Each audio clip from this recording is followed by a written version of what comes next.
Vest koja je stigla pred početak dnevnika. Državno veće tužilaca odlučilo je danas da se postupi po odluci Ustavnog suda i da se na posao vrati 122 javnih tužilaca i njihovih zamenika.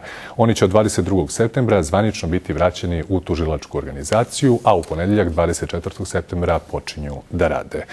U nastavku, gost dnevnika je potpredsjednik vlade Aleksandar Vučić. Dobroveče i dobrodošli u dnevnik. Dobroveče vam, mislim. Gospodine Vučiću, ovih dana najavljivali ste da ćemo ubrzo saznati detalje sporne prodaje Politike i Večernjih novosti. Da li je, dakle, istražni postupak gotov i da li imate nove činjenice? Nadležni državni organi došli su do svih neophodnih saznanja, do svih činjenica. Ja ću ih saopštiti sad gledalcima vaše televizije. Želim pre svega da kažem da se izvinjavam ljudima što smo 15 dana kasnili sa ovim, ali kada budete čuli podatke shvatit ćete zašto je bilo komplikovano da dođemo do svih tačnih informacija. Dakle, ja ću navesti ono što nazivam obično fakticitet, a onda ću reći da bi ljudi razumeli šta se zaista dogodilo, a onda vi naravno izvolite, pitajte šta želite. Dakle, pre svega što se Politike tiče, ugovor o kupoprodaji vlasničkog udela zaključen je 29.6.2012. godine između OO East Media Group iz Moskve kao kupca i Ost Holding GmbH iz Beča kao prodavca. Predmet ugovora je udeo prodavca u PNM DOO Beograd koji predstavlja 50% osnovnog kapitala. Kupoprodajna cena 4.700.000 evra, od koje je isplaćeno prodavcu 4 miliona evra, a ostatak od 700.000 kupac će isplatiti do 1.12.2014. a koje će biti uvećana za kamatnu stopu od 1,75. Promena jednog člana društva izvršena u APR-u, tako da je umjesto Ost Holding GmbH iz Beča upisano OO East Media Group iz Moskve.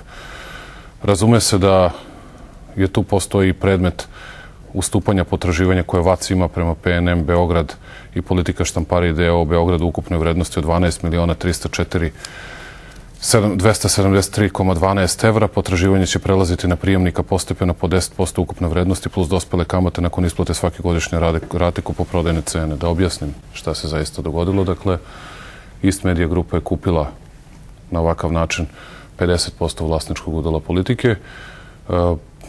Vidjet ćete kasnije drugačije su procedure sprovedene što se tiče dnevnika Vojvodina Press DOO i Večernjih novosti. Tu nije reč o kupovini vlasničkog udela direktno, već u kupovini potraživanja koje su obezbeđene založnim pravom. Dakle, na drugačiji način sprovedena akcija, ali je interesantno, ovo bih nazvao nekom vrstom političkog kriminala i uz ekonomske zloupotrebe. Za Politiku je zanimljivo da mi nemamo dokaze o tome kako i na koji način je država odustala od prava preče kupovine, sem činjenice da je prodavac to tumačio na način da država je svojim nečinjenjem, neprotivljenjem i nebunjenjem odustala od prava preče kupovine. I mi ćemo to kao država umeti da iskoristimo i da pronađemo rešenje. Dakle, šta se ovdje zaista dogodilo? Jedna domaća firma, reč je o firmi Farmakom, je primorana, prinuđena da preko svojih ćerka firmi ili novoosnovanih firmi učestvuje u ovoj kupoprodaji kao i kupovini potraživanja kada su u pitanju Večernje novosti. Preko različitih firmi iz inostranstva, to se za mali novac od 250 evra pa naviše osnuje u inostranstvu i onda to završite. I veoma interesantan podatak da ponovo dolazimo do propasti Agrobanke. Dakle, taj čovjek naravno, jer nikada ga nije, pretpostavljam, ni interesovao taj posao, ni takav medijski biznis. To je bila usluga političkoj stranci, najvećoj političkoj stranci u prošloj vladi. Dakle, on je platio deo iz svog obrta, a zatim, pošto nije bilo više slobodnih sredstava, onda mu je dat kredit iz Nove Agrobanke i Privredne banke Beograd, dakle iz državnih banaka. Razume se, to je bilo obezbeđeno ili nedovoljno obezbeđeno, ali obezbeđeno nekim drugim stvarima, onda je taj novac uplaćen u kupovini Politike, potraživanja novosti i dnevnika. Dakle, mi imamo ovde nekoliko problema i jedino što mogu da kažem našim građanima to je da ćemo u narednih nekoliko dana naći načina da zaštitimo državu, a da pri tome ne vodimo hajku protiv te firme jer, znate, ta firma zapošljava danas 3.500 ljudi, 5.000 je kooperanata, da prosto pokušamo da nađemo način da državi bude vraćeno ono što je njeno, ali ovdje je u pitanju pre svega moralna politička odgovornost, a vidjet ćemo i sve ostale vrste odgovornosti drugi nadležni državni organi će ustanoviti, to nije moj posao. Ali kada ste malo pre rekli da se može govoriti o političkom kriminalu, mnogi su komentarisali prodaju politike i govorili da se najvjerojatnije radi o savršenom zločinu. Zašto? Da je sve urađeno po zakonu, doduše lošem, ali da teško neko može biti odgovoran za to.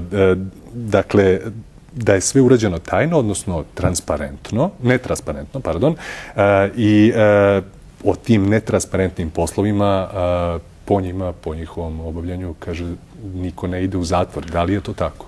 Ja bih to da ostavim nadležnim državnim organima, ali za nas je najvažnije da pronađemo rešenje u kojem će ljudi u Srbiji dobiti makar nešto pravde i deo državne imovine ili prava koje je imala država nazad. I to je ono što obećavam ljudima, dakle, ta stvar će biti završena u roku od nekoliko dana. A pominjete Agrobanku, dakle, neki utisak koji se stiče da istraga oko Agrobanke malaksava, sada sa ovim što ste rekli, izgleda nije tako ili? Pa ja hoću da kažem ljudima u Srbiji, dakle, da ljudi znaju da tu postoje različite vrste pokušaja da se ponešto zaustavi, ali ne vredi. Molim samo građane naše zemlje da imaju strpljenja.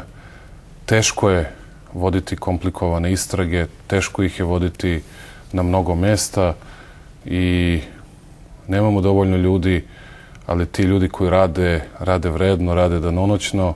Agrobanka, ja ponavljam, dakle, još jedan put, je nešto što će se tek videti kolike su reperkusije,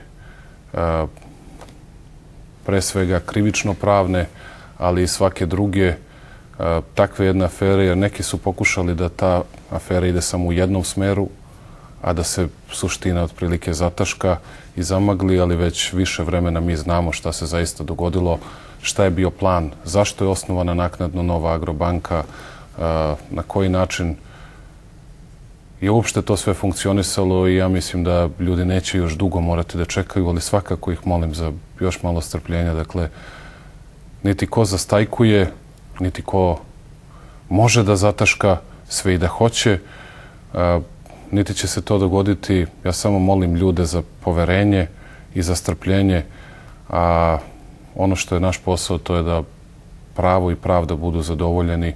To će moći da vide. Ako vas zanima, ja mogu da vam dam sve podatke za novosti, mi ćemo to naravno zamoliti i za Dnevnik i za naš sajt gde će ljudi moći to da pogledaju mnogo detaljnije. Hoćete da dodate još nešto? Mogu samo da vam pročitam za novosti. Dakle, tu je u pitanju ugovor o cesiji od 18.1.2012. između Vatsa KG iz Esena i firmi Venetoko Limited iz Nikozije, Anteros iz Lihtenštajna i Median Engagement iz Drezdena sa ukupnim iznosom od 14.942.691. Dakle, tu su ustupljena potraživanja, a dužnici zajmova imaju potraživanja prema sledećim društvima: Ardos Holding GmbH iz Austrije, Trimax Investments GmbH iz Austrije i Karamat Holdings Limited.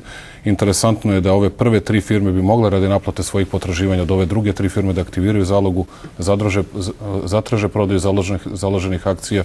Dakle, kao što vidite, vrlo komplikovane operacije su obavljane da bi neko mogao da ima medijsku kontrolu u budućnosti, ali, kako da kažem, savršeni zločini ne postoje i pravdu ne možete da pobedite. A mnogi kažu da ste najavom odlučne borbe protiv korupcije prihvatili se zapravo posla koji do danas niko u srpskoj politici nije završio do kraja, ako mogu tako da kažem.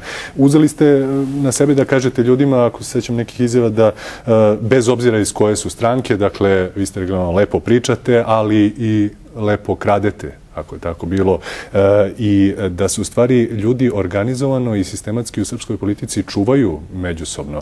E sad, zašto vi mislite da ćete uspeti u nečemu u čemu mnogi vaši prethodnici nisu uspeli? Ja sam tome potpuno posvećen.